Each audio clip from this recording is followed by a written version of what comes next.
próximo palestrante é o João Tavares Neto, representando o movimento dos Sem Teto, membro do Comitê contra o aumento das tarifas do transporte público de Campina Grande, e é também professor de língua portuguesa e graduando em Ciências Sociais pela Universidade Federal de Campina Grande. Quero saudar a mesa, saudar todos os que estão aqui nesse Fórum Debates, agradecer a todos que ano a ano vêm construindo esse maravilhoso evento, e até mesmo porque sempre fui um agente desse grandioso momento que acontece todos os anos aqui em Campina Grande. Há 16 anos que eu sempre participo, com exceção, salvo engano, de um. Companheiros, caros colegas, saudar aqui o professor Edgar, a professora Rosilene, que estou aqui, digamos assim, um momento muito feliz, porque foram todos professores meus, meu companheiro digamos assim, do dia a dia da escola, somos professores na mesma instituição de ensino. Professor, companheiro aqui, reverendo Antônio, da mesma agremiação sociopolítica. É preciso nós termos a clareza de que esse país continua sendo o país das grandes contradições. E que as contradições se aprofundam ainda mais quando se sai do grande eixo, chamado eixo onde está ali sul-sudeste, e evidentemente compreendendo também o centro-oeste. Portanto, sobra-nos então a fazer uma reflexão a respeito praticamente da região Nordeste. Região Nordeste, onde se aprofundam os maiores problemas, os maiores cinturões sociais desse país, está exatamente aqui, na nossa região Nordeste. E que as crises sociais hoje, praticamente, da região Sudeste, nós temos a nítida compreensão de que também, historicamente, foram filhos dessa terra, irmãos e irmãs nossas, que saíram, professora Rosilene, exatamente naqueles anos 50 e 60, que tanto impulsionou o chamado êxodo. E que agora é necessário se fazer uma nova política, se construir a partir das lutas e dos debates, uma nova política que seria a política inversa, né, do êxodo urbano, para que possa, no mínimo, equalizar esse processo, porque senão nós vamos continuar de uma ponta a outra desse país, de uma aresta a outra, com esse problema. Mas, evidentemente, que essa região Nordeste, que sofre essa grande crise, claro que é resultado de uma ausência de uma política mais forte, de uma política que determine tudo isso. E por trás também da ausência dessa política, também há, indiscutivelmente, a ausência de uma luta social. Ela, ao longo dos anos, perdeu um pouco a sua força. Ela está um tanto quanto em refluxo. E isso também, a cada dia, aprimora muito mais, acarreta muito mais esse aprofundamento dessas crises. Digo isso porque nós aqui em Campina Grande, há muitos anos, que nós sempre fizemos parte das chamadas das políticas sociais, né, da política popular, né, da luta social na rua. E nós sabemos que a realidade quase sempre nós estamos fazendo um movimento, e esse movimento, na verdade, representa toda uma sociedade, e essa sociedade me parece que porque ainda está com uma consciência ainda chamada aquela consciência falsa, né, aquela consciência real, nítida, e aí dificulta muito, digamos assim, no momento, essas lutas. Nós temos problemas muito sérios, por exemplo, quando a gente destaca, digamos, Campina Grande. Problemas de moradia, o companheiro já citou há pouco ali, Campina Grande hoje é uma cidade com praticamente 50 bairros, em torno de 20 a 30 bairros, são praticamente bairros muito marginais, são quase favelas, ou muito próximo disso. Nós temos um problema, então, de falta de moradia, né? O problema de falta de moradia deste é muito grande nessa cidade. Em 2004, por exemplo, nós tivemos aqui, entre janeiro de 2004 até chegar em abril de 2004, nós tivemos 4 ocupações. São 4 ocupações que, salvo engano, hoje apenas uma delas está ainda, digamos assim, está ainda na sua base, está ainda na sua luta, que é a chamada ocupação lá do Meninão. Mas, do Meninão, ali onde tem, exatamente. Então, das 4 que houveram, 2 eram exatamente naquela parte de Campina Grande. Uma onde hoje está ali localizada a rua Floriano Peixoto, a Avenida Floriano Peixoto ali, que o governo do estado interviu e tal, e terminou o pessoal voltando para debaixo das mesmas lonas onde moravam e, evidentemente, não se resolveu.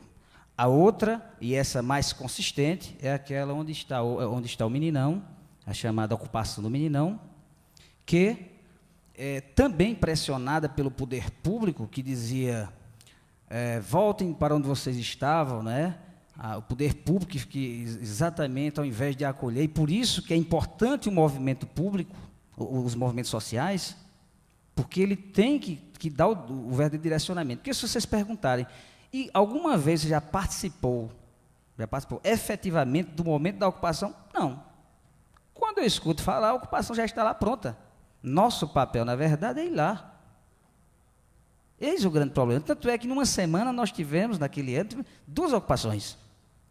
E apenas uma delas, como já disse, está ainda, digamos assim, ativa, funcionando e da forma dentro dos seus limites, evidentemente. Mas nós sabemos que essa crise, digamos assim, da moradia, ela não tem outra forma senão políticas sérias para a região. Nós não temos a mínima dúvida disso. Entretanto, se não houver uma cobrança social na nossa compreensão, ela vai continuar por décadas, né? por séculos, digamos assim. E aí, companheiros, não ficamos apenas na crise que há na questão da moradia pública, da moradia, mas vamos também para as demais crises, porque se a pessoa, né, levar em consideração de que hoje, né, nossa região tem como elemento, digamos assim, uma economia fortemente, a economia do ponto de vista, no momento, a nossa economia ela é chamada de uma economia informal, ela é fortemente, ela é informal. Nós temos, portanto, essa crise de moradia que, junto ou somado à questão do desemprego, isso já mostra, não é, um indicador negativo. Mas, onde se há crise, era necessariamente para se haver, digamos assim, cobranças, lutas e tudo mais. E nós percebemos que isso não tem ocorrido. Há anos, né, que terminou essa capacidade de luta que nós estávamos ganhando, arranjando logo depois da democracia, quando a gente já conseguia. Mas, evidentemente, que com a própria crise política que se estabeleceu nesse país, até mesmo a partir de um partido de esquerda que era referência em toda a América Latina, isso também dificultou muito mais, porque deixou o próprio homem da luta, a própria, digamos assim, o próprio agente social dessa luta e o ator, deixou ele um tanto quanto perdido. Daí, nós temos como realidade hoje todas essas crises, mas não temos como resposta a essas crises uma luta. Não temos. E a prova, por exemplo, nos últimos anos, Campina Grande sempre tem uma espécie de calendário de lutas, que é a questão da tarifa de ônibus coletivo daqui. Parece um calendário. Ou seja, quando vai chegando o final do ano, nós já vamos nos preparando. Bom, vai chegar o aumento das passagens. É assim que se dá. E que os empresários, já no momento, eles, digamos assim, já sabem como agir. É exatamente compreendendo que Campina Grande é uma cidade cosmopolita, em que a grande maioria dos estudantes são de fora, aproveita exatamente dos recessos, das férias, e fazem isso. Mas levemos em consideração de que quem usa, por exemplo, transporte público de passageiro em Campina Grande não são apenas os estudantes. Esses é que têm uma massa crítica. Mas quando se dá o aumento é para todos proporcional. E aí, companheiros, há um esvaziamento dentro dessa questão das lutas. Isso é sério. Isso é sério. Quem são as pessoas que mais, digamos assim, que mais vão ser penalizadas por isso? São as pessoas que não têm a casa para morar e são as pessoas que não têm o emprego, porque vivem ali na esquina vendendo a tapioca, são as pessoas que vivem ali vendendo o sonho, são as pessoas que querem vender e não conseguem vender. Essas são exatamente as que mais vão sofrer. Há um poder público que deveria exatamente também direcionar, digamos assim, essa discussão, ou pelo menos permitir que se abrisse essas discussões de forma mais clara, de forma mais democrática, e que não faz isso. Eis um dos grandes problemas. Então, ficamos, todos que fazem parte das lutas sociais, muito, digamos assim, numa trincheira de lutas, em que, de um lado, há uma sociedade, digamos assim, que está um tanto quanto mórbida do ponto de vista da ação e da luta, e do outro, um poder público que, segundo a regra, nada mais é do que um gabinete dos instrumentos privados. Essa que é a realidade, esse que é o indicador, por exemplo, da nossa região. E quando muito,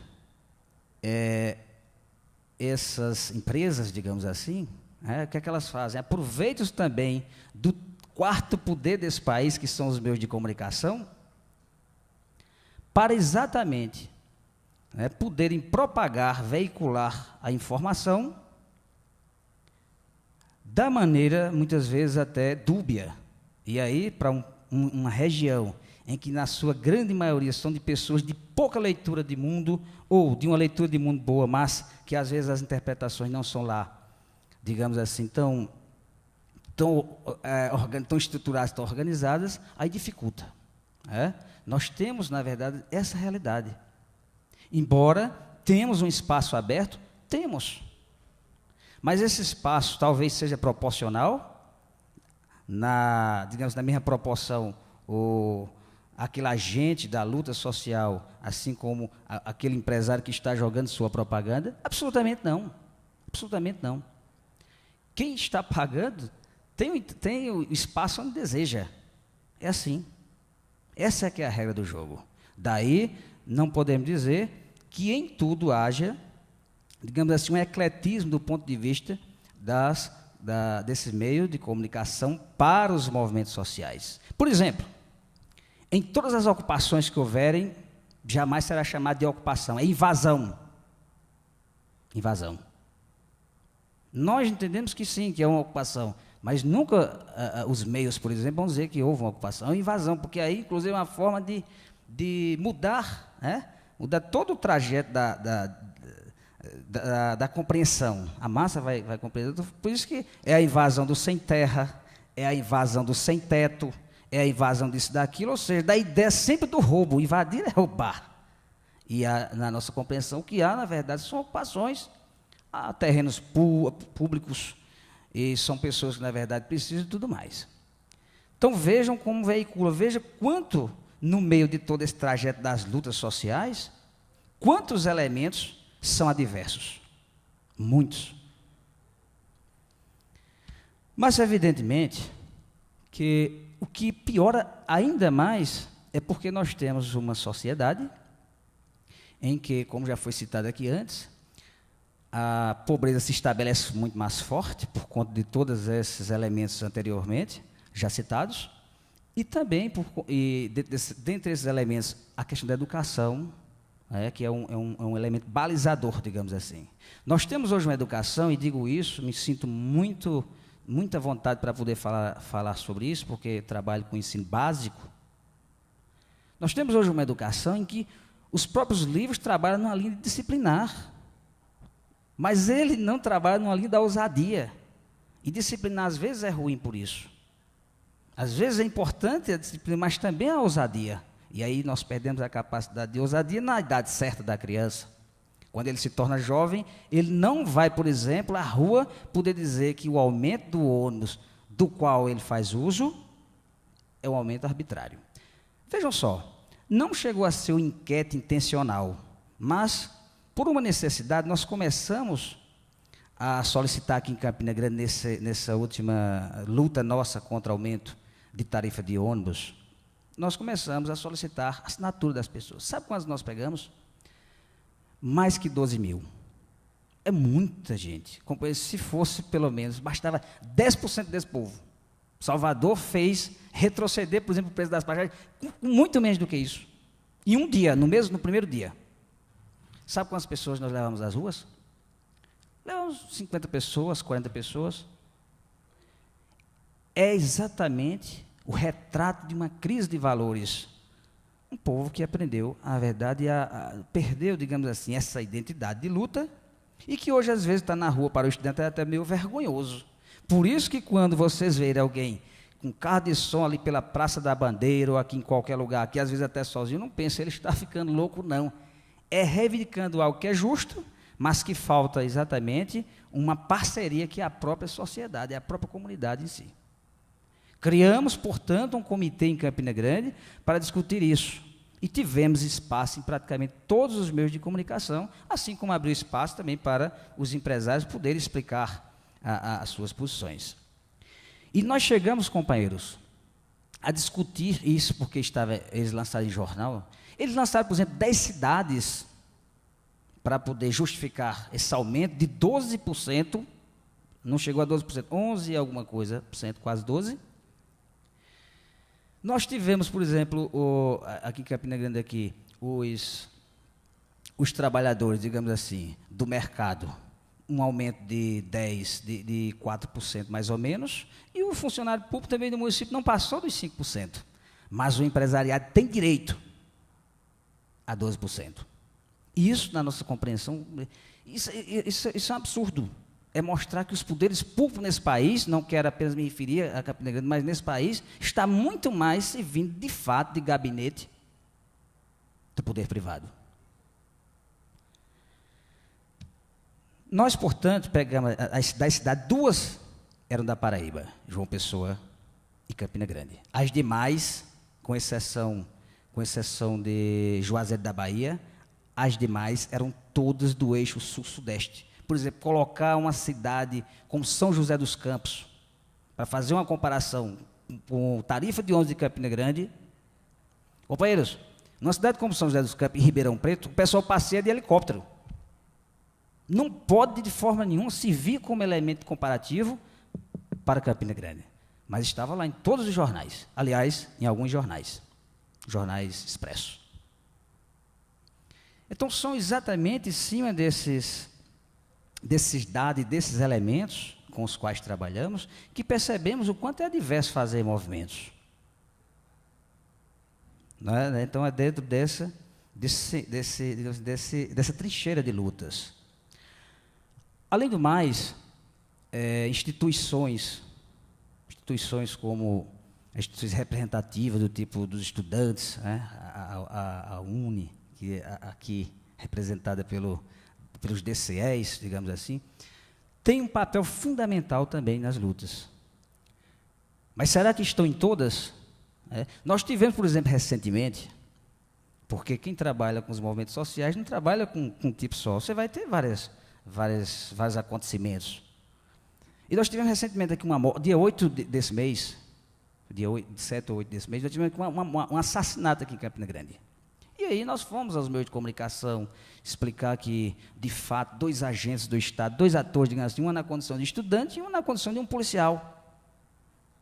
O policial vai, atira, mata o estudante. Nós buscamos, no caso, eu mantive contato com o pessoal da UBS, por exemplo, que é uma entidade representativa, a União Brasileira de Estudantes Secundaristas. O país, por exemplo, foi um movimento na rua. Campina Grande teve, nos últimos 3 anos, 2 mortes. Uma no Estado da Prata, por exemplo. Tivemos outra, agora um aluno do Colégio Nezinha Cunha Lima. E aí, companheiros, até hoje eu estou esperando a UBS, União Brasileira de Estudantes Secundaristas, que faça o movimento. Não se pode, de forma nenhuma, entender com a entidade daquela sirva tão somente para confeccionar carteiras. Ela tem que ter um papel social. Aí é onde está a grande crise. São instituições ou são entidades que hoje me parece que perdeu de fato o seu valor. É preciso recuperar esse valor. Precisa recuperar. Nós fizemos um movimento aqui, por exemplo, porque o pessoal de mestrado que viaja a Campina Grande, João Pessoa, estava com problema. A empresa única que faz esse trajeto estava dificultando a questão da minha passagem. Então, nosso dia do estudante de 2005, puxamos o movimento do centro de Campina Grande até a rodoviária nova. Fizemos, inclusive, lá uma paralisação em Campina Grande e, no mesmo momento, em João Pessoa. Isso já tinha sido pré-discutido. Fizemos uma paralisação nesse sentido, de lutar por isso e tal. E nós percebemos que essas entidades tão importantes quase sempre não discutem a questão quando é criticar governos. Isso é ruim. Nós temos que criticar erros. Aquilo que está errado na nossa compreensão tem que ser, de fato, criticado, ainda que nós façamos parte da agremiação.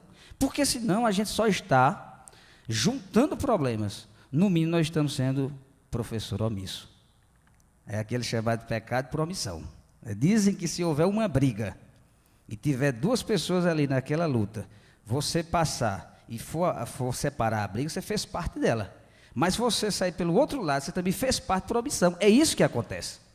Então, as instituições, elas têm que voltar a ter sua capacidade. O seu retrato tem que ser, de fato, a luta e a rua. Tem que ter isso. Esse é que é o nome correto. Bom, então, tanto entidades como sindicatos. Por exemplo, nós tivemos aqui sindicatos que não estavam na luta contra esse aumento para sindicatos importantíssimos de Campina Grande. Perderam seu valor. Por quê?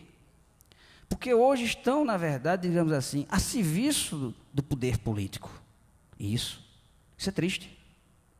É lamentável triste, lamentavelmente. Tem casos importantes aqui que dizem, não, nós não somos contra a questão do aumento. Somos contrários, no momento, a questão dessa porcentagem que foi dada. Nós somos contra a questão do aumento. Nós tivemos Campina Grande hoje, praticamente o próprio governo do município tem 80% das ruas asfaltadas. 80%.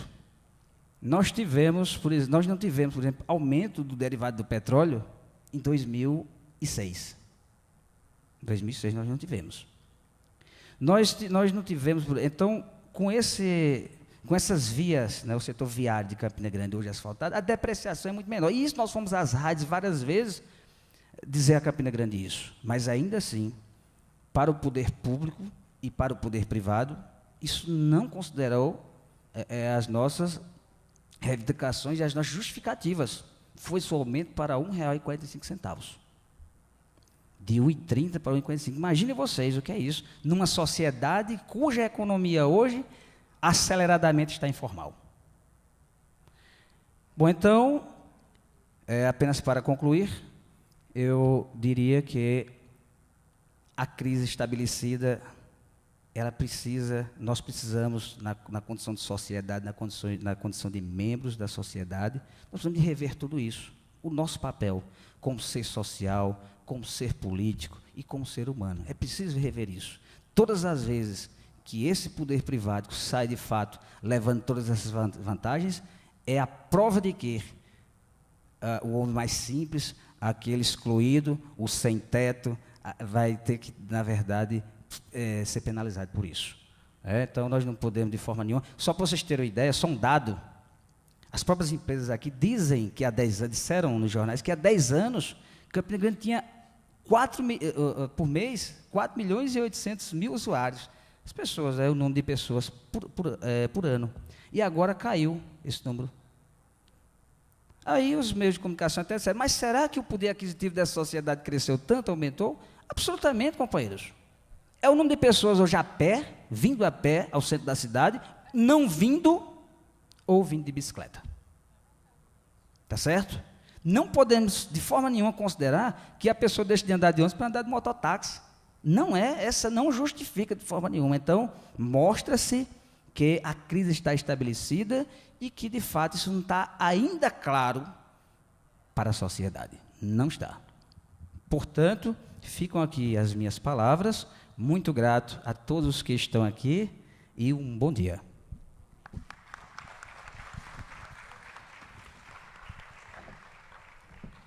Devido ao avantajado das horas, nós estamos aqui abrindo espaço para o debate e a nossa proposta são 3 perguntas para cada bloco. E quem assim desejar é só dirigir ao microfone que aqui está para fazer as devidas perguntas à mesa. Som? Sim. Bom dia a todos. Eu sou o Marcos Vieira, aqui de Campina Grande, né? E o que eu pude assim colher da mesa aí, de um modo geral, assim, um sentimento assim conclusivo, é que eu vejo assim em todos os palestrantes um sentimento de impotência diante dessa resistência que existe da população se mobilizar, né? Foi o que eu pude perceber, né? E falaram muitas coisas bonitas, tal, mas que a gente já tem, uma boa parte da população já tem conhecimento, né? Então, o que eu acho que está precisando da gente começar a fazer é começar a plantar alguma semente, né? Então, minha proposta seria que, para essa palestra que foi bonita, não fique perdida, que se forme, até a partir dessa própria comissão aí da mesa, uma comissão de colocar isso aí em prática, né? Eu acho que deve a gente fazer uma ata disso aí, né? Das ideias que foi discutido aqui, e por essa mesa ser formada por pessoas de Campina Grande, eu acho que fica, após esse evento, se reunir e vamos pensar em que fazer para rever esse quadro. Que eu tenho esse sentimento também de impotência, mas eu acredito que podemos reverter isso aí, né? Com a educação da população, é o caminho, né? Esse estado de consciência que a população se encontra hoje é por falta de educação, né? Então, o caminho seria a educação. Mas, para isso, nós não podemos só falando, tem que educar o povo. Como educar esse povo, né? Então, eu acho que nós precisamos começar a plantar a primeira semente, né? Então, eu acho nada melhor do que essa mesa que está aqui, formar uma comissão, anotar a ata aí que foi e convidar pessoas mais interessadas em participar, para a gente criar um centro de inteligência aqui em Campina Grande, para no próximo evento a gente já poder vir aqui debater esse mesmo tema, mas já com algum resultado, né? Para daí possamos crescer mais adiante. Eu endereço esse comentário à professora da mesa, né? E fica aberto a quem quiser mais comentar isso aí. Portanto, é isso aí. Obrigado a todos.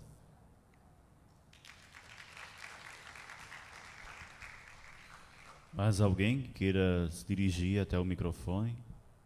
Sinta à vontade.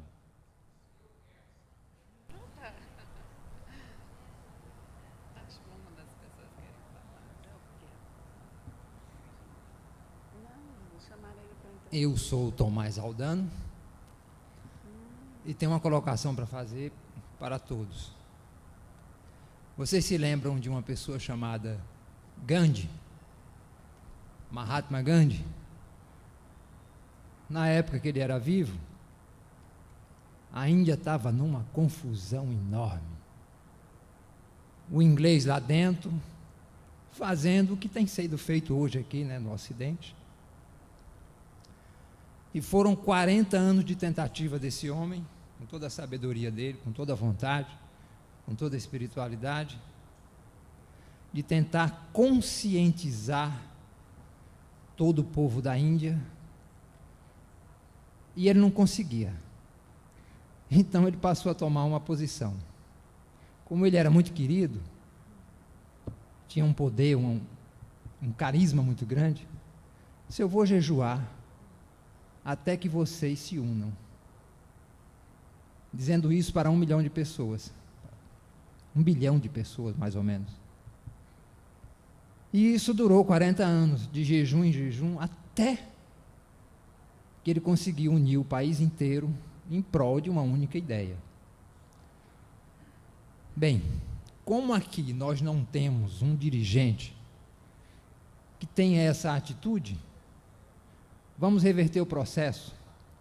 A gente resolve todos os problemas de uma vez só. Vamos parar de consumir. O planetinha está pedindo.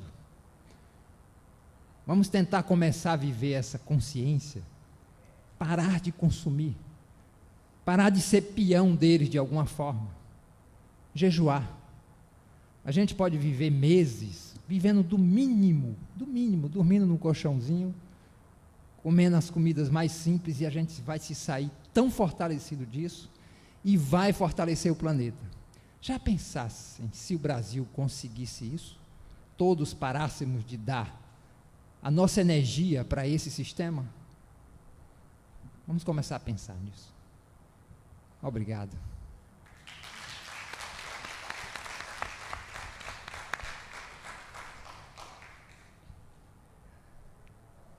Três minutos seria interessante, né? Para a mesa responder, cada um. Pronto, aqui cada um poderia assim responder ou indagar sobre as questões colocadas. Professor João, pode ser primeiro? Em primeiro lugar, eu queria dizer ao colega e companheiro Marcos que nosso grande objetivo em 2007 é transformar o nosso comitê de lutas de Campina Grande, nosso comitê contra o aumento de passagens, transformá-lo em um fórum de debates. Por que um fórum? Um fórum de educação. Um fórum que possa discutir a passagem como um sentimento de educação, não como um sentimento de revolta só, mas como um sentimento de educação. Transformar num fórum, isso será fundamental. E aí eu aproveito, de fato, para convidar não somente a todos os membros dessa mesa, mas convidar a Campina Grande completa, para que nós possamos abrir essa discussão realmente e vermos até onde é possível, até onde é possível nós irmos. Porque, com certeza, se for discutido do ponto de vista da educação, é possível haver as grandes transformações. Isso é possível. Mas, da maneira em que se encontra, nós temos a clara certeza de que nessa luta de classes, apenas uma classe está levando vantagem. É a classe do dominador.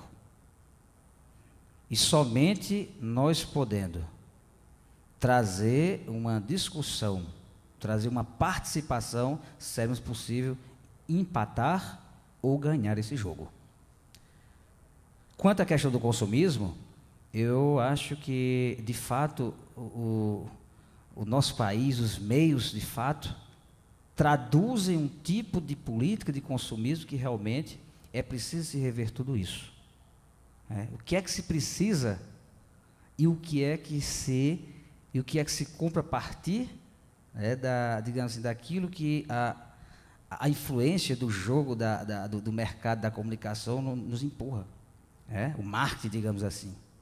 Então, às vezes, é preciso se rever eu acho que é preciso se rever todas as questões, inclusive essa questão de consumo. Hoje, o que mais nós consumimos hoje são informações, às vezes, de programas que nem sempre trazem, digamos assim, elementos objetivos e claros.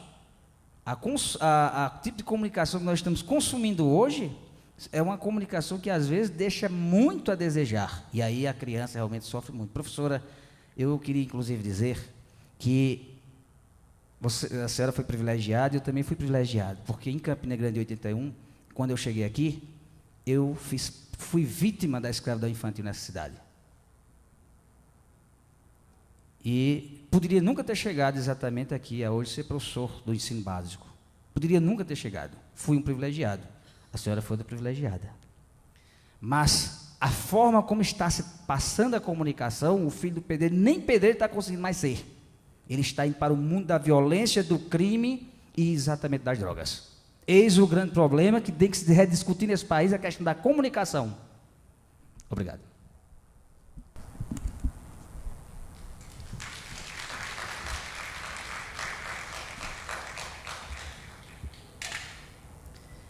Tomás, né? Tomás Aldano. É? Sim. Deve ser irmão de uma amiga minha, Maria Aldano. Um prazer, Tomás. Gosto muito da sua irmã, admiro muito ela.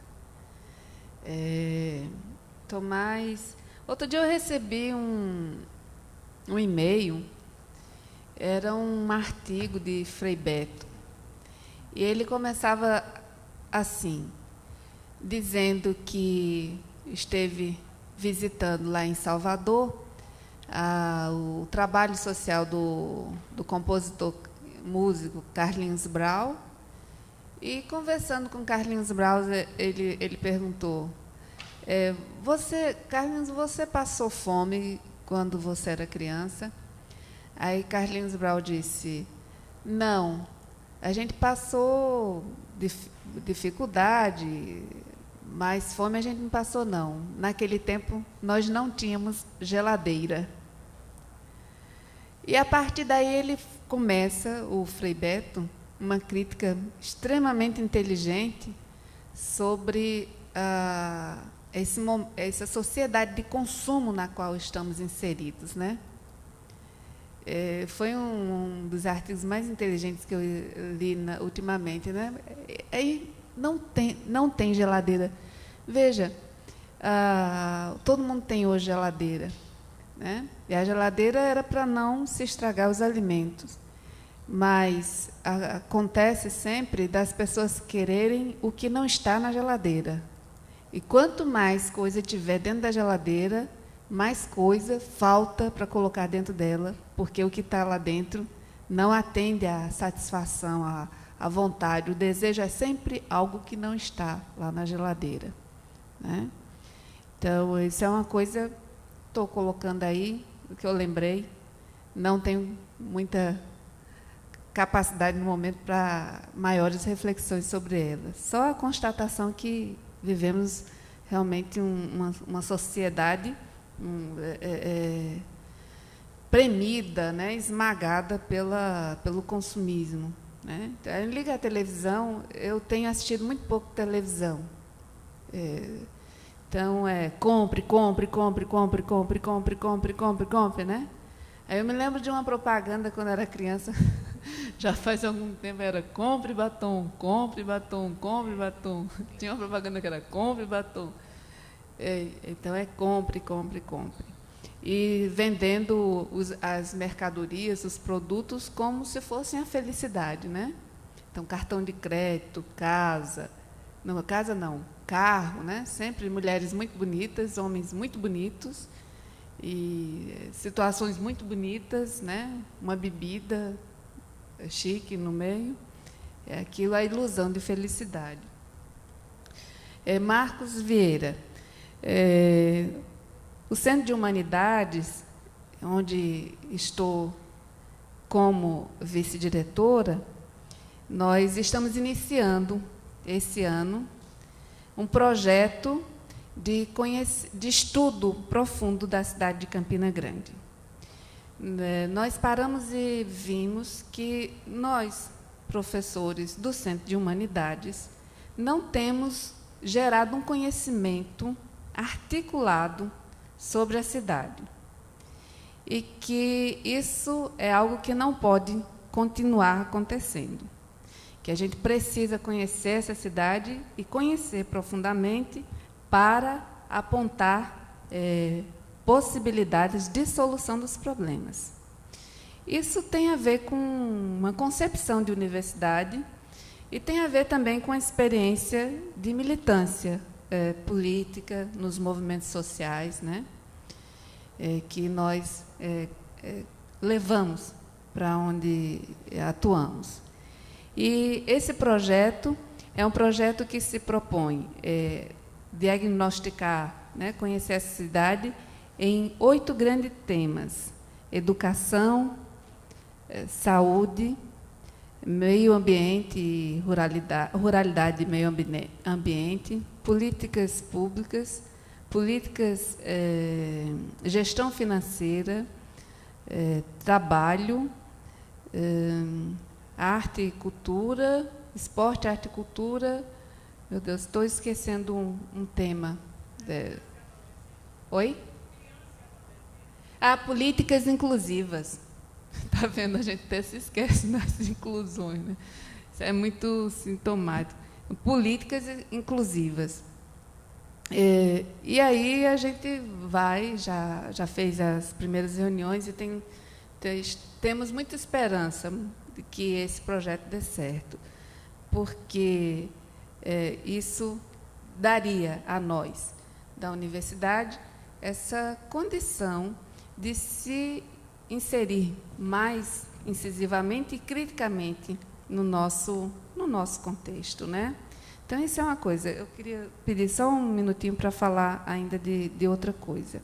E aí eu me sinto à vontade de dizer para vocês, né? Eu sou uma cidadã, como todos aqui presentes, e que peço a permissão para colocar minhas impressões pessoais. Então, eu acredito...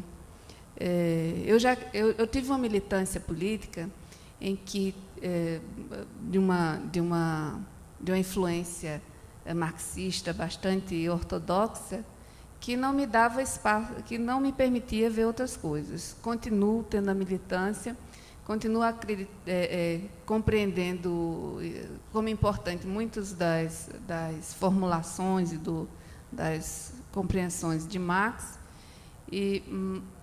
mas não vejo mais a mudança como eu via antes. Eu vejo que a mudança é mais diferente, é mais complexa. Ela tem que partir também da gente. Então, antes eu achava que o movimento fazia as coisas. Hoje eu acho que a gente faz o movimento. Qual é a diferença?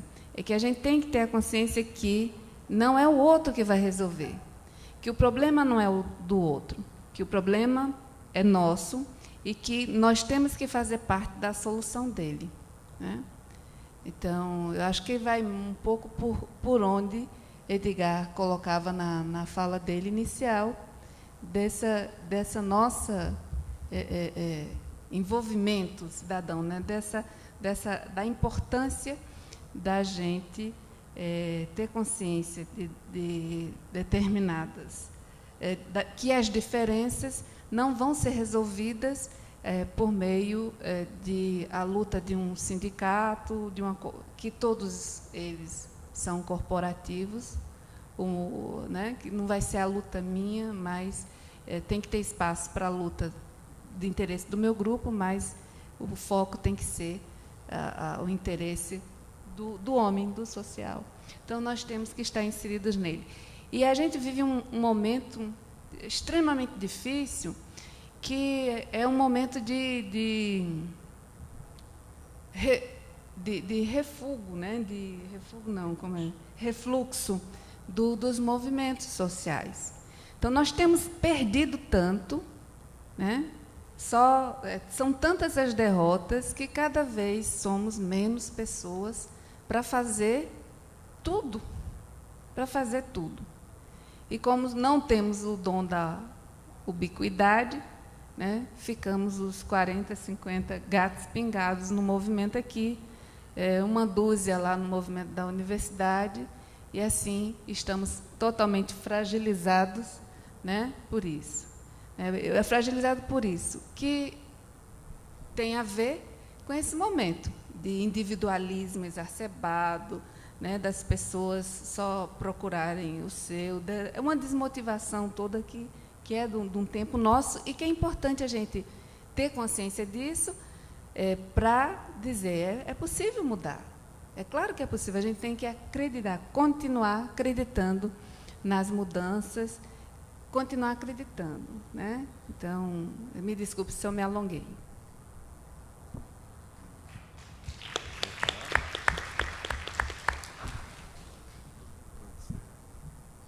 Deixa eu ser bastante objetivo. Eu continuo acreditando em tudo, né?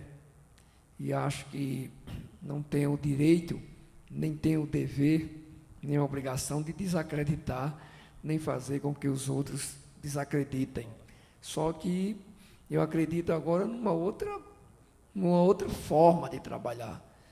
E fico muito preocupado porque quando se fala da história da problemática da globalização brasileira, que é quase que específica na América Latina, vários Brasis, com tudo diferenciado, inclusive a cultura,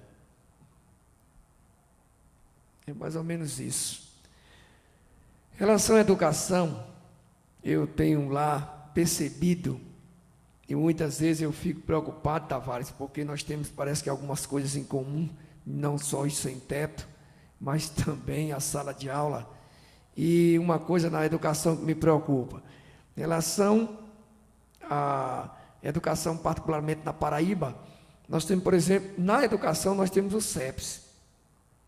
E tem outra escola que não é CEPS, na mesma escola pública, né? Aí tem a classificação da escola que é da zona rural, e aqui não é da zona rural, na escola pública. E fazer aqui uma referência à colocação do Marcos. É importante, Marcos, que avaliamos então essa proposta sua e fica dentro daquela discussão que nós já colocamos, a história do sujeito e da norma, né? Nós já sabemos quem está de costas para quem, né? E é uma coisa que eu sempre digo, a universidade, por exemplo, está sempre de costas para a sociedade. Eu acho isso ruim para o processo de transformação social. Mas eu não posso ser hipócrita, né, de estar o tempo inteiro dizendo, não, porque a universidade. Tem uma coisa específica na universidade que me preocupa. A problemática dos estudantes é uma só. Porém, de acordo com o curso, aí você vê as diferenças dentro da própria estrutura da universidade. Qual é o curso de humanas? E aí, os cursos tidos como cursos de elite, que até os professores classificam, funcionários classificam, a sociedade classifica. Não, tem os cursos da elite. Como é que eles tratam os cursos que não é da elite, supostamente? O fato de estar dentro da universidade já é elite. São milhões de pessoas que não têm acesso à educação superior, gente. Só em você estar lá, inclusive nas relações dos cursos de humanas, que é tido como os cursos pobres das escolas públicas universitárias, só em você estar ali, você já é elite. Inclusive, quando você ganha a postura de estudante universitário, você pensa que já é o dono do mundo e nunca mais se preocupa com mais ninguém. E olha, inclusive, as pessoas de cima para baixo. Então, essa é uma realidade que a gente não pode mais estar passando a bola de A para B, de B para C e para o alfabeto inteiro. Que nós temos obrigações, nós temos direitos e nós temos deveres. Me parece que para o conjunto social, a entrada é pela porta da cidadania, e isso exige educação de verdade. E quando eu digo isso, estou dizendo que a educação me parece uma grande farsa desse país. Ela é toda subdividida. E tem uns grupos que administram cada parte dessa educação, inclusive a educação do setor privado, né? Tem as pessoas que pensam parte da escola pública, tem as pessoas que pensam a base, tem outras que pensam as diretrizes e tem outras lá embaixo, bem na miséria do gueto intelectual desse país, que não pensam coisa nenhuma, inclusive dão uma audiência imensa a uma determinada rede de televisão aí, que diz que é muito grande e ainda me chama de irmão. Eu não sou irmão daquilo que não pensa. Eu não penso pequeno, eu penso grande, mas não sou irmão daquilo que se fala uma pá de bobagem, que se investe R$1 bilhão, proporcionalmente seria R$1 bilhão na educação que não se investe, e aí a gente está fingindo que estamos preocupados com os problemas alheios. Nessa mesma televisão, passa uma série de propagandas, que não é publicidade, propaganda mesmo institucionais, que meio ambiente, a gente vê por aqui, eu não sei onde, né? Deve ser pelo olho lá, que é símbolo desse determinado programa aí, que eu prefiro, inclusive, não comentar. Então, esse problema social, para mim, é uma questão de realidade, é uma questão de construção, é uma questão de reestruturação social, e nós temos que parar de pensar que a gente está pensando. Nós temos que reagir. tá? Eu também sou muito fã do Mahatma Gandhi, mas tenho uma preocupação que a realidade da Índia naquele instante era outro. Nós vivemos aqui uma realidade diferente na América Latina, fomos colonizados de maneira diferente, nós não vamos ter nenhum herói tão grande e tão bonito quanto Gandhi. Então, para mim, dentro dessa perspectiva, eu continuo acreditando, inclusive, que vamos construir um país absolutamente justo, desde que abrimos mão, inclusive, de determinadas prerrogativas que nós, muitas vezes, apelidamos de ética.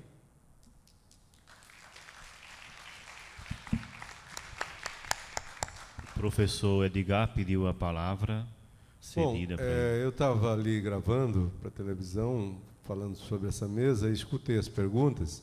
Queria dar uma palavrinha, não apenas uma oportunidade para responder as perguntas, mas também para comentar um pouco o que os companheiros da mesa falaram. Bem, eu pego até o mote do Marcos Vieira, Marcos ou é Márcio? Marcos, né? Do sentimento de impotência que ele expressou, que eu acho que um pouco o nosso encontro essa manhã revela isso, não é? Talvez a fala do Tavares tenha batido mais nessa tecla, mas, enfim, é um fato real, não é? Agora, queria, então, falar, respondendo principalmente essa questão, mas também tentando responder ao Tomás Aldano, porque eu acho que ambos e nós que falamos antes aqui, estamos, eu acho, falando a mesma coisa. Então, a minha tentativa é um pouco de entender qual é o problema. Mas, rapidamente, antes de dizer, eu queria dizer, uma das sementes que o Marcos propõe poderia ser, por exemplo, a publicação das nossas falas aqui, poderia ser encontros da nova consciência, digamos assim, ao longo do ano, que a equipe, né, da organização do evento poderia programar para a gente tratar isso mais como um processo permanente do que uma coisa eventual, não é? Porque é um problema permanente. Bem, na verdade, nós podemos dizer que, se é verdade que existe um sentimento de impotência, nós podemos nos perguntar até que ponto nós também estamos nos apegando a mitos.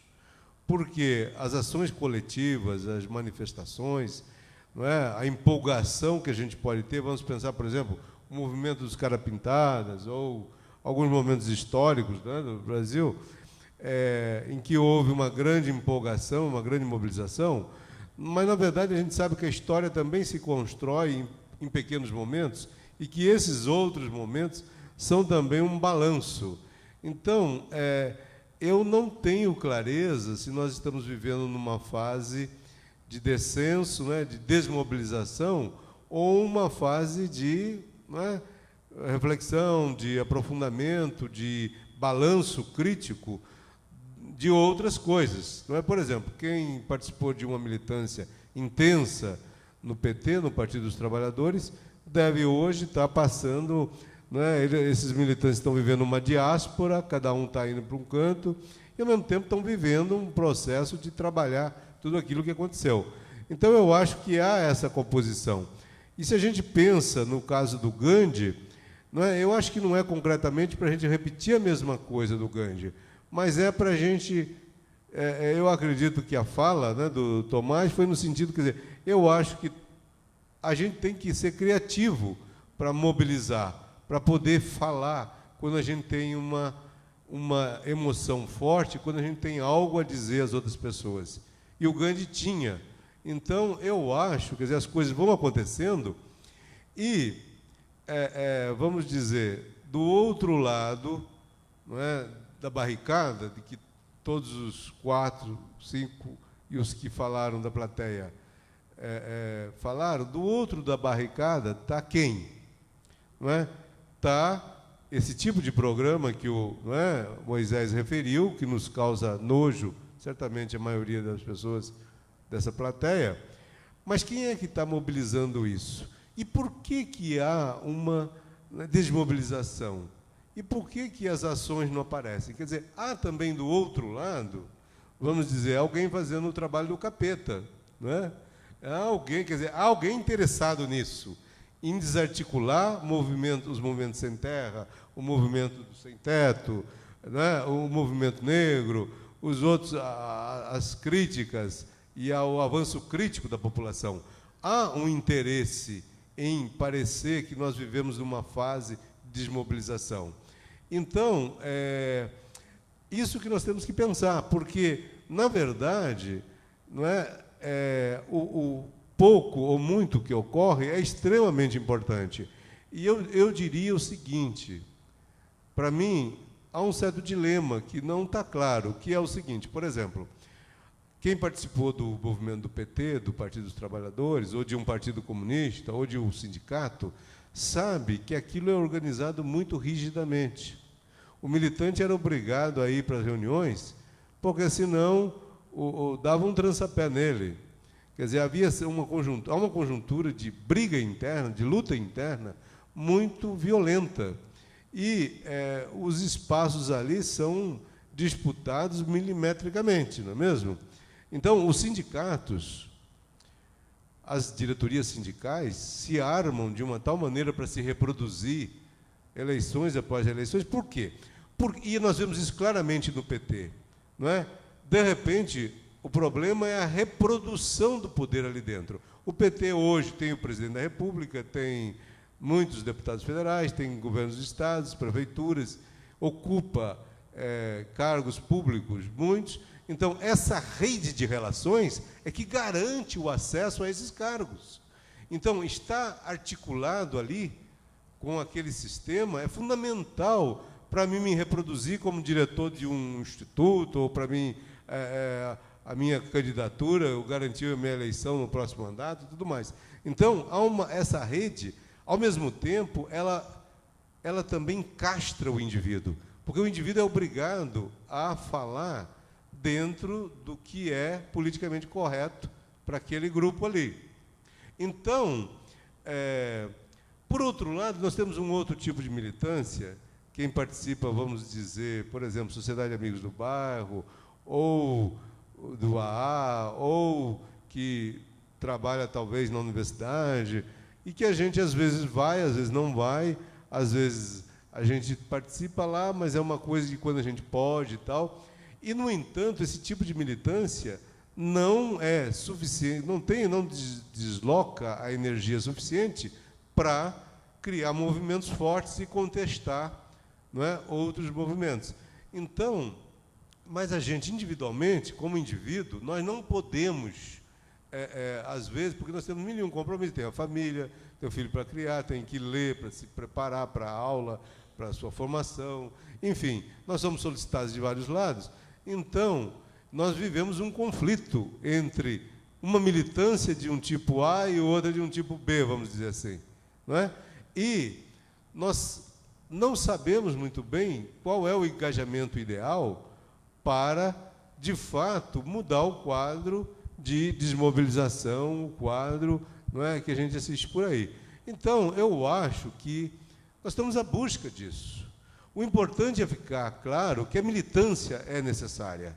Não há como eu ter o meu emprego, terminado o meu horário de trabalho, vou para casa, dou um beijinho na esposa, nos filhos, ligo a televisão, não é? E pronto, e depois, daqui a pouco, vou dormir, amanhã se repete tudo. Eu achar que o mundo vai mudar se eu não sair da minha casa, se eu não me colocar, de alguma forma, em risco. Sem essa disposição de correr risco, não há mudança possível. Porque, justamente, os donos de partidos, os donos do espaço público, eles exploram essa fragilidade de nós, como pessoas humanas, como indivíduos.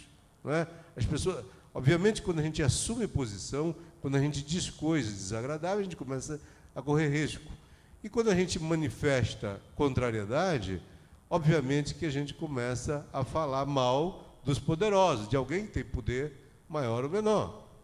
Então, nós temos que adquirir uma vontade de correr risco, um certo medo, temos que tomar controle, ter controle do nosso medo, porque O capeta, quem está lá do outro lado da barricada, desenvolve em nós o medo da participação. Não é? Entende? Se eu vou para a praça pública junto com o sem-teto, então aí o povo vai dizer, não, mas está vendo aquele professor lá? Ele também está no meio daquele bagunceiro e tal. Não é? Enfim, há sempre... Se numa fila, por exemplo, né, veja só o que aconteceu. Eu estava... isso aconteceu em Recife. Eu fui comprar a passagem de Recife para Campina Grande de ônibus, levantei 5 horas da manhã, né? Estava num hotel longe para poder... imagine só a confusão, pegar um táxi até uma estação de metrô, e aí pegar o metrô, e tinha que chegar cedo, porque senão não comprava passagem, de repente eu não sabia, né? Chego lá na rodoviária, bastante cedo, 40 minutos antes da saída do ônibus, 7 horas da manhã, 6h15, 6h20. Uma fila enorme. E uma mocinha que vai para lá, vai para cá, cada 5 minutos saía alguém da fila. Não é quando estava faltando 3 pessoas, chega 2 pessoas lá, começa a falar com ela e tal, e aí aparece já uma outra funcionária, já era perto de 7 horas, e começa a atender aquelas pessoas ali. E atrás de mim, eu olho para trás, tinha mais 20 pessoas já, né? Bem, aí eu disse, olha, espera aí, eu fui lá, né, falei bem alto para todo mundo escutar, dizer, isso aqui é um absurdo. Quer dizer, vocês, além de serem ineficientes, ainda fazem um desrespeito a todas as pessoas. Aí eu gritei para o pessoal da fila, falei, olha, me desculpe, mas vocês estão errados, todo mundo devia protestar. Todo mundo caladinho, com medo, tarará. Quer dizer, nós brasileiros somos criados para o medo, para o silêncio, para baixar a cabeça. E por isso que os problemas se acumulam. Então nós temos, para acabar com esse clima de desmobilização, nós temos que trabalhar uma outra cultura também, que se manifestar, falar, é um dom do ser humano, é uma virtude, é uma beleza. Então nós temos que gritar. Nós temos que gritar contra as ações do poder público no sentido de descaracterizar esse encontro da nova consciência. Veja só o que acontece com o governo, com a administração pública, com os atuais governantes. Eu não queria falar especificamente, embora a maioria saiba de quem eu estou falando. Mas, olha, cria-se um evento porque o poder público tem que criar alguma coisa. Então, Campina Grande pode...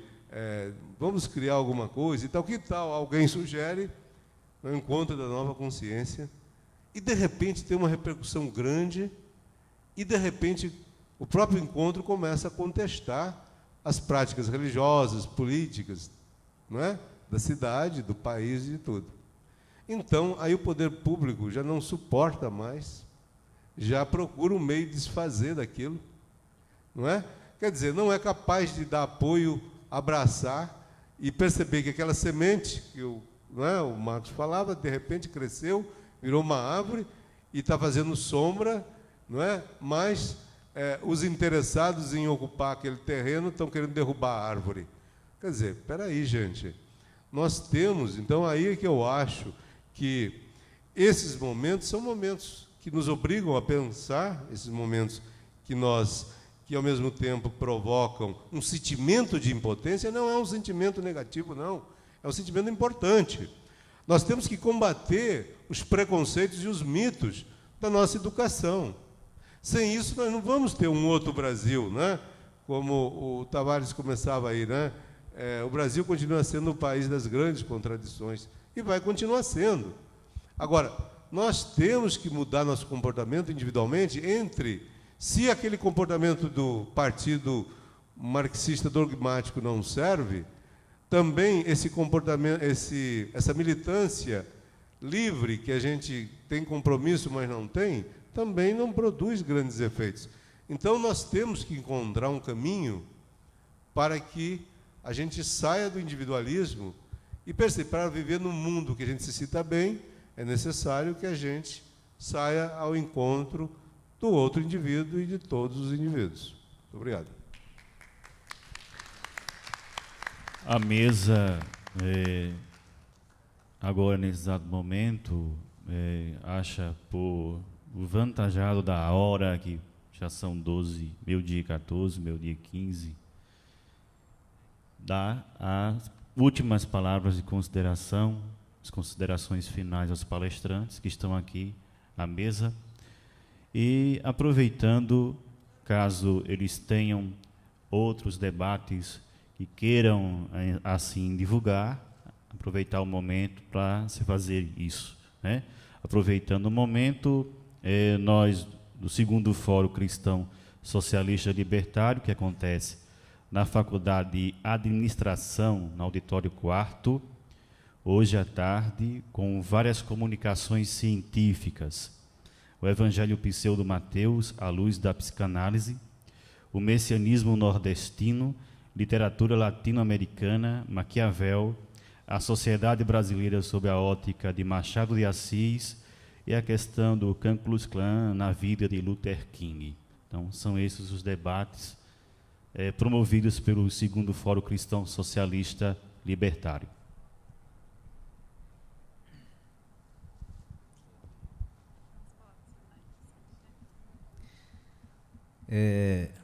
Eu quero agradecer ao espaço maravilhoso aqui no Encontro da Nova Consciência. De fato, para quem faz a luta acontecer, é incontestavelmente o maior troféu aqui em Campina Grande, é poder participar de qualquer evento aqui no Encontro da Nova Consciência. É necessário dizer que, evidentemente, que nós precisamos de potencializar esse evento, no sentido de que possamos, de fato, professor Edgar, discutir muito mais a coisa nossa, muito mais a coisa da terra também. Evidentemente que é um ecumenismo, evidentemente precisamos discutir a questão mundo, mas também um fórum aqui, a partir do Encontro da Consciência, seria algo fundamental para que nós pudéssemos trazer de fato a sociedade para abertamente discutir todos esses pontos. E lembrar que, dentro dessa mensagem, digamos assim, de despedida, não esquecer, né, de forma nenhuma, de que o grande papel social, o grande papel do homem, sem dúvida nenhuma, ainda entendo que seja essa luta, que seja essa busca e que seja gerar, porque a luta em si, ela acontece a partir daquilo que vai gerar. Então, só se gera a partir de um elemento motivador, e os elementos, geralmente, são os elementos da contradição. Esse elemento da contradição acontece e nós precisamos, de todas as vezes, dar resposta. Nós já temos hoje, e quando eu usei minha fala aqui, evidentemente, não foi em nenhum momento assim, dizer assim, estou com aquele sentimento negativo de que vou desistir da luta, de forma nenhuma, companheiros. Eu só apenas relatei uma realidade dos fatos, porque nós temos uma cidade que, de fato, tem uma capacidade grande de luta e que perdeu isso, porque os anos que lhe deram a partir de um partido que tinha referência na América Latina, ao quebrar, o povo também perdeu, né, ficou, digamos assim, órfão nesse processo. E isso ajudou muito a desmotivar. Não é por menos que nós citamos que, por exemplo, sindicatos importantes, o sindicato dos comerciários ficou fora de uma luta dessa. Nós temos milhares de comerciários que andam nesses ônibus. Os sindicatos comerciários ficou fora, lamentavelmente, companheiros. Então é nesse sentido, lamentavelmente. Então quero agradecer mais uma vez o espaço, dizer que eu acho que o Encontro da Nova Consciência é exatamente isso, é o papel onde a gente vai poder reproduzir o homem, reproduzir seu espaço, e aqui é o caminho de fato da luta. Muito obrigado a todos. Bom, muito obrigada a todos que nos prestigiaram com a presença, e quero agradecer esse momento rico e agradecer a generosidade aqui dos meus colegas de me ter nessa mesa. Então, João, Edgar, Moisés, reverendo Antônio Carlos, muito obrigada por essa oportunidade.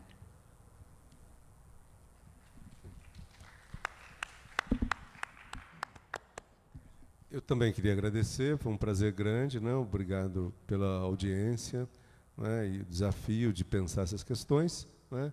Obrigado mais uma vez pelo convite. Foi um prazer grande estar com vocês aqui na mesa também, né, tratando dessas questões tão importantes. Então, boa tarde. Segunda-feira, também, né, para fazer um comercial, segunda-feira a gente vai discutir os mitos da ciência, né? Não é problematizar essas questões a partir, não é, do discurso científico. Muito obrigado. Pois é, antes de agradecer, eu vou fazer um comercial aqui rápido. Primeiro, nós fazemos parte da companhia Desperta Cultura Mimbaquera, é uma companhia de teatro. Mimbaquera quer dizer cultura de resistência, é um nome indígena. E nós lançamos desde o ano passado o espetáculo A Batalha da Vírgula contra o Ponto Final. Estamos em cartaz, vamos para a escola pública, para escolas privadas, para o meio da rua. É o Teatro do Engajado. E quem quiser manter contato conosco, é só vir aqui ao teatro nas terças-feiras à tarde, tá? Na terça-feira acontecerá o seminário, o 11º Encontro do Movimento Afro-Brasileiro, no Museu de Artes Assis Chateaubriand. Então, estejam todos convidados, divulguem e vivam os negros, as mulheres, os homens e as pessoas de bem. As de bem também vamos viver para a gente construir um país melhor. E agradecer a paciência de todos vocês, sobretudo, né?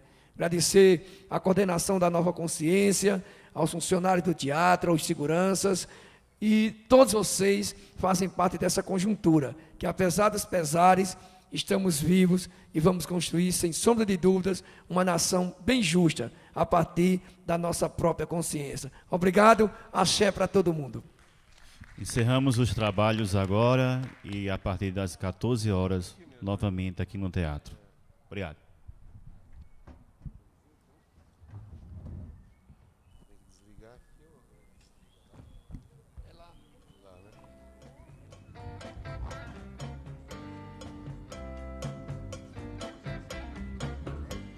Logo mais à tarde, nós teremos a continuidade da programação aqui no teatro com